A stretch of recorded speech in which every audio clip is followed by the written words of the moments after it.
Hey guys, it's Eileen, and I've got a little hair care update for you guys. So, this has been, on my mind for quite some time now. I have a couple of products. I'm not going to show any products here. So, I also hope that I'm going to be able to do this in 10 minutes or so because it's only hair. But there's a couple of points that I'd like to point out that I feel are becoming clearer to me about this whole operation here as a result of my changing my hair care routine around quite a bit. So today is the 8th of March 23, and it must have been in like the second week or so of January that for the, I don't know how many times, I'd already seen people talk about different approaches to hair care, trying to wash it less, so as to have healthier hair, longer, thicker, less hair loss, things like that.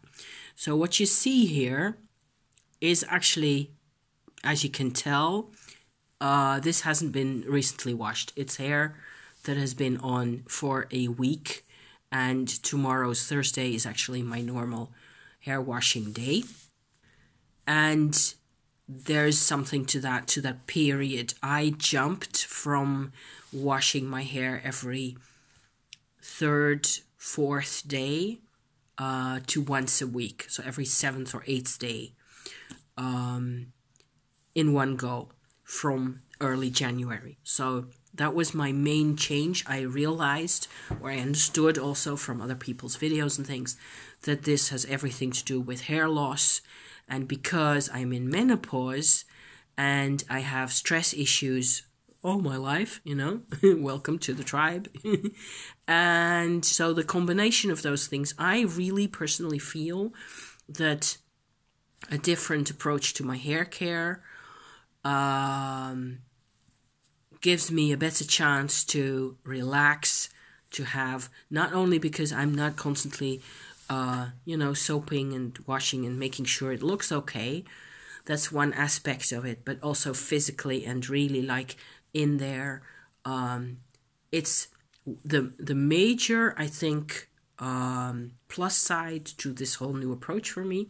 So washing like half the amount of times over these many weeks as I would have or otherwise done, less than half, probably 45% of the time only, something like that. The one benefit that really is quite striking to me is that I have hair growth, little bits of hairs in here coming up that are sort of developing that used to fall out. So I have less hair loss as well. And the thing is that with the once a week procedure, I really should have longer hair, so I think like plus 10 centimeters or so, something like that, in order for the once a week regimen to work really well for me. As it is, my hair is still a bit short, and because I decided that I'm going to do it once a week, I'm going to just stay on course with that regularity like that, because I want to know where I'm at. I want to know what I'm supposed to be doing. I don't want to mix and match and get back and forth 4 days, 5 days, 6 days, back and forth like that. I just want to wash my hair on Thursdays or Fridays, period. Be done with that. So I use a boar bristle brush, which is the big theme that everybody's talking about. And it took me a moment to get one. I got one in January, actually, at a hairdresser's product shop.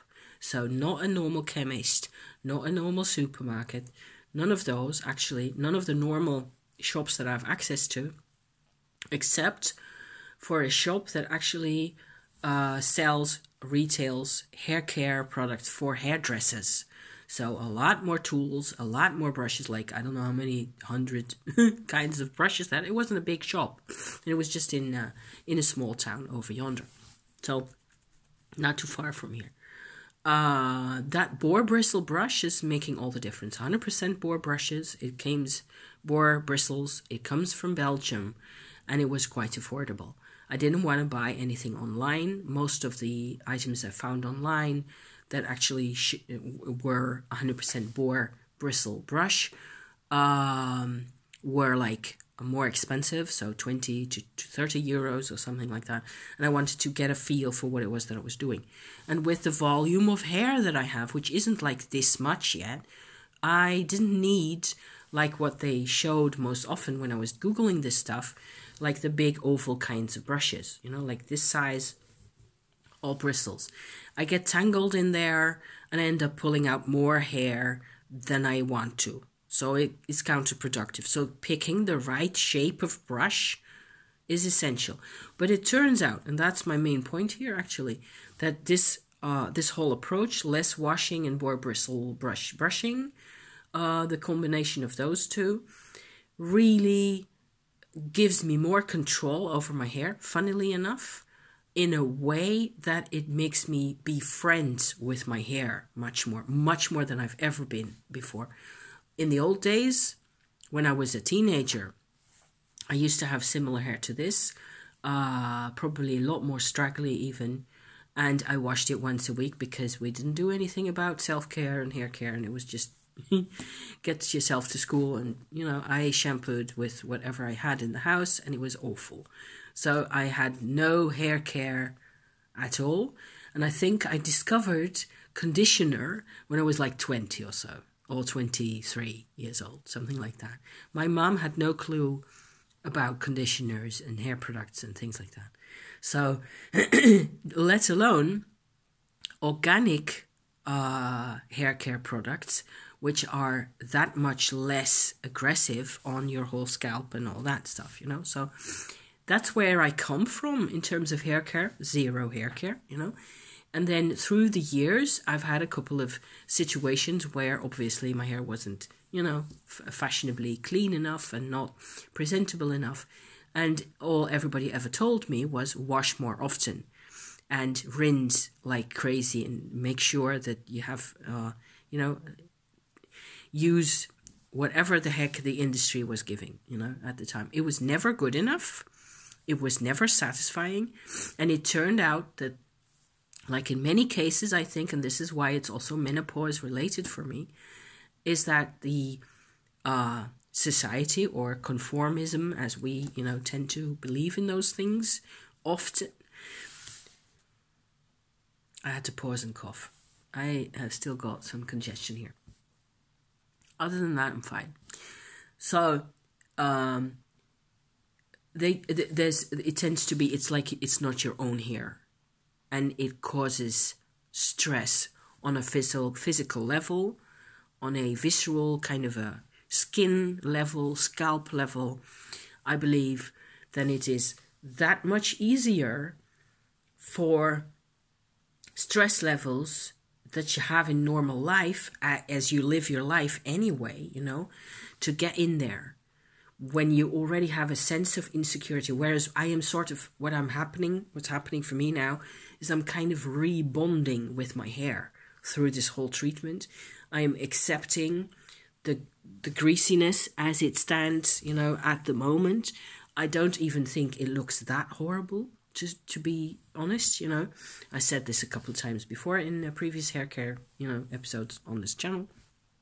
In the past couple of weeks, months, I mentioned the whole thing a few times already. I'm just becoming friends with my hair again in a way that I wish I'd had when I was 16 years old. At the time, I didn't know anything about it. My mom didn't know anything, and we were always fighting a losing battle in a way. And more recently in my own life, it has been the regular, normal approach. Hairdressers, get your hair cut again, so that costs money. Buying products the whole time, cosmetics, trying to be cheap as possible because you need it the whole time. So you're constantly buying cheap stuff. In fact, it's like a treadmill or a one-way street that once you're in there, in that system with the hairdressers, I'm sorry to say, and the way they cut your hair, that when it grows out, it becomes ugly. This is actually the haircut that my cousin gave me in November, and it's keeping up fairly well. I think she's done quite an amazing job. So, I mean, I'm not against hairdressers, not at all. So if my cousin were watching this, I would say that to her. It's got nothing to do with that.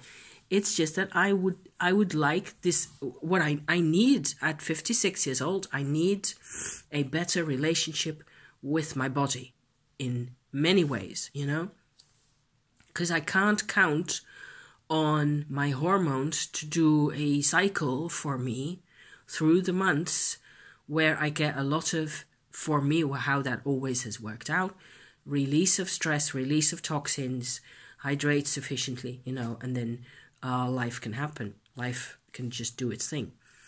I need to sort of step up, to take care of myself, to take care of my body, to make sure I also make green smoothies, preferably twice a week, with kiwi and celery, mainly celery sticks, the long pale ones, and kiwi in there, and parsley, and some orange juice, and whatever else I have in the house. Berries and grapes go in, splendid stuff.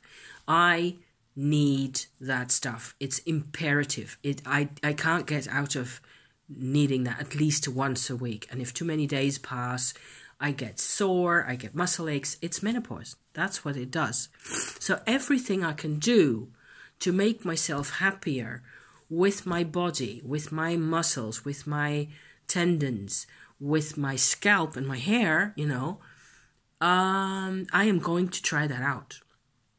So as far as this goes at the moment, I think I just have to be patient for like 6 months, 8 months or so, until my hair growth has increased just a bit more. I would like, ideally, in terms of length, to have hair that goes to my elbows or so, not much more than that. You see all these people on the internet with like Victorian and earlier hairdos, with people having hair down to their buttocks and down to their knees and calves and so on. I am not going to do that because way too much of a hassle, and it's going to be complicated, and I don't even think I like that, that much. Not for me. It looks gorgeous, but I just can't deal with all that. So in terms of practicality and being able to work with it, I really enjoy the way my scalp feels. I do scalp massages and or my boar bristle brushing in the evening, and I've gotten way more comfortable with the sort of the greasy-ish feel of the sebum in my hair. That is just a fact of life nowadays, and I do not resent that anymore, which is a total plus. Also, it doesn't smell bad anymore. It smelled bad for the first month or so, and afterwards it doesn't smell like anything anymore. And it's not that I've gotten used to it, because I can still, I'm a nose cold at the moment, but I can really still tell the difference between whether it's icky or not. And it's not icky, it's just the way my hair behaves, and I can sort of really feel in there how all this is just, it is more relaxed and more at ease. It feels more comfortable, and it just adds, it is a plus on the side of the things I can do for myself that make me feel comfortable and relaxed and in a state of acceptance of everything, including my menopause situation. So yeah, and because there have been times where this was not so easy. So yeah. Crucial, other than the hair massage, scalp massage thing and the boar bristle brush, the other crucial thing that I do nowadays that's different, I do not brush it while it's wet. So that's sort of like a veto on that. There's to be no brushing as long as the hair is wet. So when I washed it, I'm going to stick a towel around it and leave it alone. And just generally, after 10 minutes or so, take the towel off, let it dry in the air. Or maybe just put a scrunchie around it to have it in the back here, out of the way, and then take the scrunchie off a couple of times, just generally fluff it up so that it gets to dry in the air in my house like that. No brushing, because that is the biggest difference. That's why I also get my new baby hairs here nowadays, I think, is because I don't just pull out most of them straight away, because the hair breaks when it's wet much more easily. So that's the big deal. So I've been using alternatives for shampoo, two of them. Rasool I used, and I've got an alternative for the Rasool now, which is clay from Morocco, and I wanted an alternative for that because other than my normal organic shampoo that I already have, because Rasool is a limited resource, and I kind of feel it's a bit stupid and colonial to be importing a Moroccan clay from somewhere that must have heaps of it, but still, you have clay in here as well, but you don't have the climate to dry it in the air and to filter it and all that. So I kind of felt like, limited resource and, a bit weird. So I ordered shikakai online, which is a berry. It's a plant, like not a berry. It's like pods, seed pods that have either the pods or the berries inside the pods. The seeds are used to make this powder. It's also sun-dried, but it's a plant, so you can replant them, and they will grow and make new product, right, for us. So this stuff, shikakai, can be used as I'm not bringing any products or anything, because if you're outside of the Netherlands, the kind of product, the way that it looks will probably not make any sense to you. So never mind. You can Google shikakai if this interests you. The good thing about shikakai is that you can use it as a hair mask. So it has apparently nutrients. It feels really nice. It doesn't smell like much anything. A bit greenish, like a bit vegetable-ish. Very faint. Dilute it in water. Scrub that in there. Stick a towel around it. Leave it in, and then it serves as a hair mask. So it gives nutrients to your scalp and your hair, and it's a really gentle cleanser as well.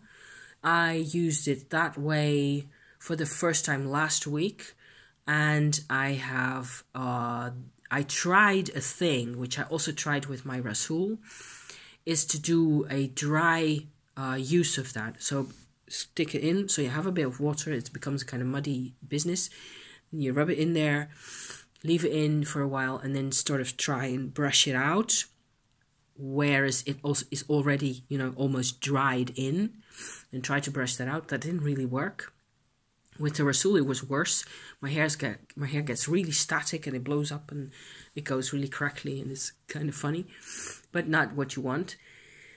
And the I didn't get the whole product. I couldn't get the product out. It couldn't without rinsing, properly. So I had it in for a while. I tried brushing it out, and I tried to also put in some argan oil that I have, which is like mainly chemical product. So it was kind of meh. So I needed to use shampoo. This time around, tomorrow, Friday, I will probably use the shikakai by itself. I will just leave it in, just do a very simple version, massage that mud in, the shikakai mud mixture, and then leave it in for a bit, for an hour or so, and then rinse it out. And theoretically, it is also a natural shampoo by itself, and you should be not having to do anything else, It should be basically taking care of itself like that. So I will be talking about hair care, once every couple of months or so, just to tell you guys how it is that I'm going, and also what types of stuff I've been using. It's been kind of an adventure, and it's been kind of very comforting to do. It's kind of simple, and just the hair brushing routine and the massaging, and what I tend to do is, one thing I've seen on Indian YouTube channels is you go and you twist like bands of hair like that, strands of that, and you twist those around and you pull them a bit gently back and forth. That's a really great hair root massage. It's wonderful. So that's the kind of thing I've been doing, and it feels really awesome to be able to do this, to take care of myself, and to notice slowly. Okay, that's the main thing also I wanted to say today. You notice slowly that you feel different in this whole respect. So you if you want this, you have to plan I'm going to do this for 3 months at least, and then see how I feel about it, right? So there you go. That was my hair business today.